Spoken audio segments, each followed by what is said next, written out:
Saniga 255 60 gumba chalaga leba mafam ne adoraga ju adum infan gumba saruk mari manga hena ju adum masana le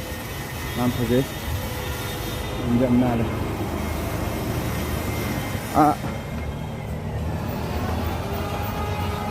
yeah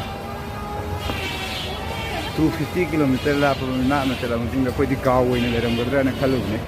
adugo wa city dona dam ne ram ne Lawngtlai junction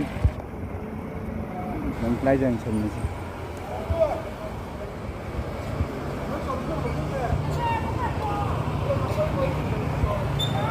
Lawngtlai junction Sawan sidi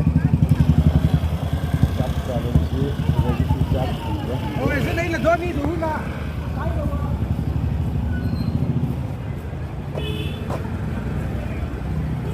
sidi kan hotel na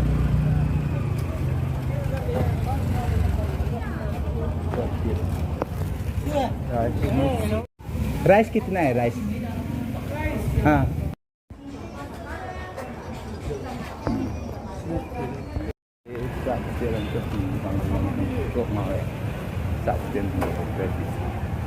मोई चान चाना ज़्यादा करी चारगे जानो so momo na haubra yung jubra no inambra da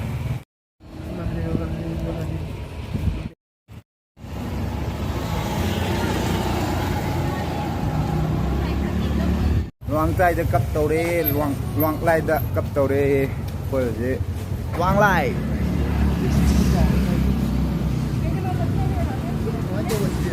ha communication problem moi re Luan faunadre Lawngtlai luan fauna baware koi uji kalam thokadra gyan dadre nong mangbugi laisin mu ra pai re laisin jot nong mangbugi kun na te ko laisin ne laisin pai ne nong mangbugi nong kan na mangale nasi yuni nong kan na bahija ma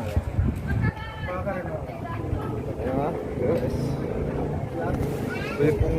kaya dare pung mari dare laisin nong mangbugi mamme thagtpa ko ko ngam mo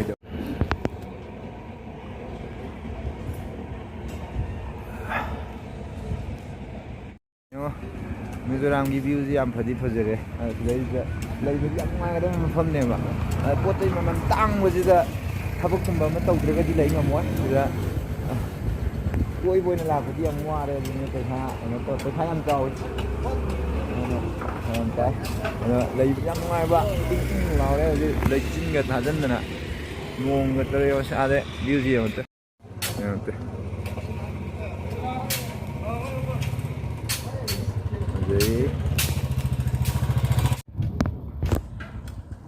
Stay on the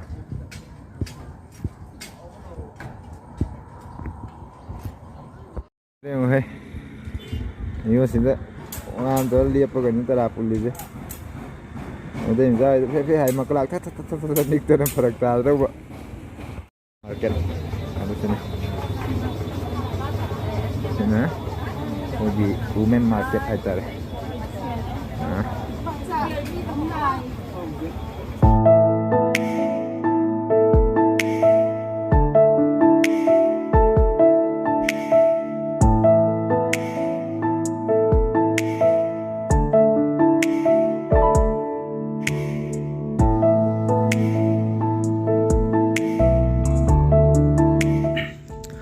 Ki huidu yam nungsi sum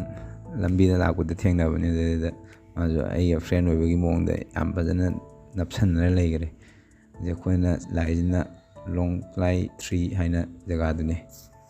thabak tawgadabje mi je akhanna ba khatang oina thengnadaba yadre hadi english natraga hindi khangba mi khatang oina unarga wai sanaba tare Lawngtlai 3 Lawngtlai 3 ngasi phauba leirani aduga ngasi bauba leiraga hayeng fast morning da gari tuanglaga tholuklani aizol phauba adagidi aizol dagi amuk silchar phauba silchar dagi amuk imphal direct sumna lakani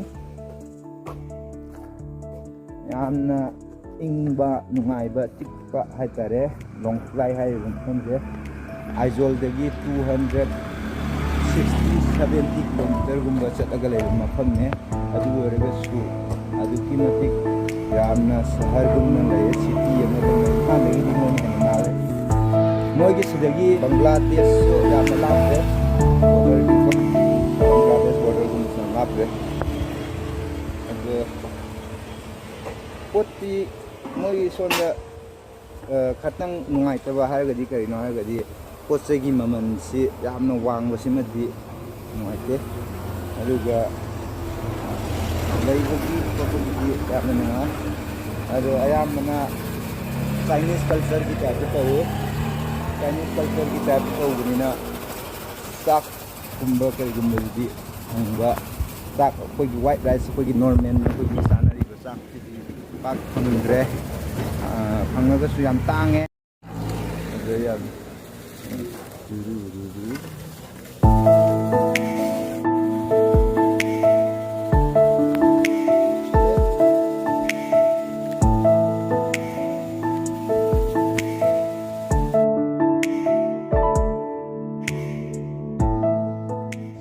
ko hayeng thokani lairambane do Lawngtlai dagi Silchar bogi night service mo ma lei heidana harakpadagi ko hojik kudakta thongnabagi tholakpane ado night service da yahourage heidana hojik pung horen mogi gari je pung 2 adaidagi thawgani na hai ado pung 2 bogi matamdo ngairurage tholaini aduna yengrage mafamdo gari do kamain tawbuno do ki nungdang thawdui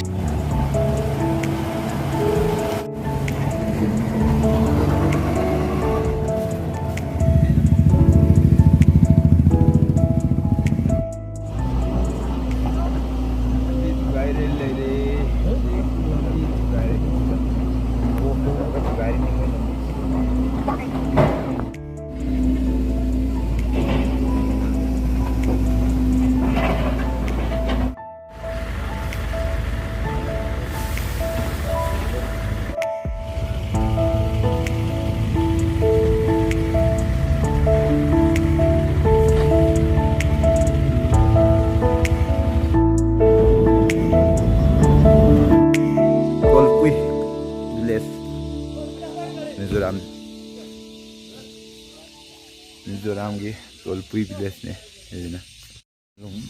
Lawngtlai dagi tholokpada Tolpui village haibada da moi nasta ge kai tawni sarawani sa anung thakani na nonari hoji sa anung du afam ji are de tang loge sing khorange ya water umlau mo ge to dukan de ubu udeda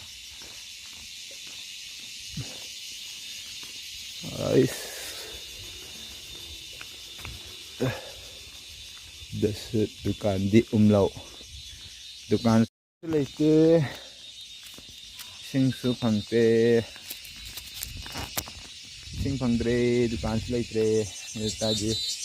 makhoi gano da gi lau tabni ne yum da yana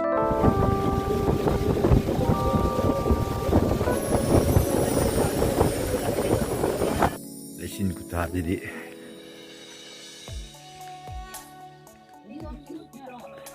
ये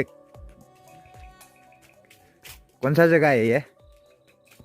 जगह का नाम क्या है पता नहीं ये क्या नाम है आंटी ये जगह का नाम क्या है बुरफा विनफा विनफा ngay tare masih tare baru gat menit terjala habis syukre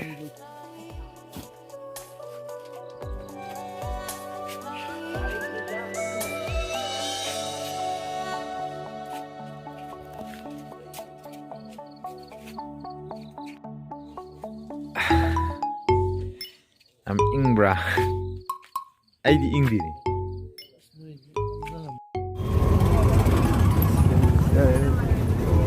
ꯁꯤꯗ ꯍꯦꯛ ꯌꯧꯔꯛꯄꯗꯩꯗꯤ ꯒꯥꯔꯤ ꯃꯈꯣꯟꯁꯤꯒ ꯁꯥꯒꯠꯄꯒ ꯄꯨꯔꯥ ꯋꯥꯈꯜꯂꯣꯟꯁꯦ ꯀꯩꯅꯣꯝ ꯇꯧꯈ꯭ꯔꯦ. ꯍꯤꯡꯗꯤ ꯊꯥꯖꯔꯛꯇ꯭ꯔꯦ ꯑꯃꯨꯛ. ꯁꯤꯜꯆꯔꯁꯤꯅ ꯍꯦꯟꯅ ꯃꯊꯥ ꯁꯥꯈ꯭ꯔꯦ. ꯒꯥꯔꯤ ꯃꯈꯣꯟ ꯍꯣꯔꯣꯟ ꯇꯥꯕꯗ ꯉꯥꯡꯈꯩ ꯃꯤꯖꯣꯔꯥꯝꯗ ꯇꯥꯔꯛꯇꯕꯗꯨꯅ ꯁꯤꯗ ꯇꯥꯕꯗꯩꯗꯤ ꯀꯣꯛꯀ ꯄꯨꯡꯉꯥꯎ ꯉꯥꯎꯔꯦ ꯍꯥꯏꯗꯨꯅꯤ.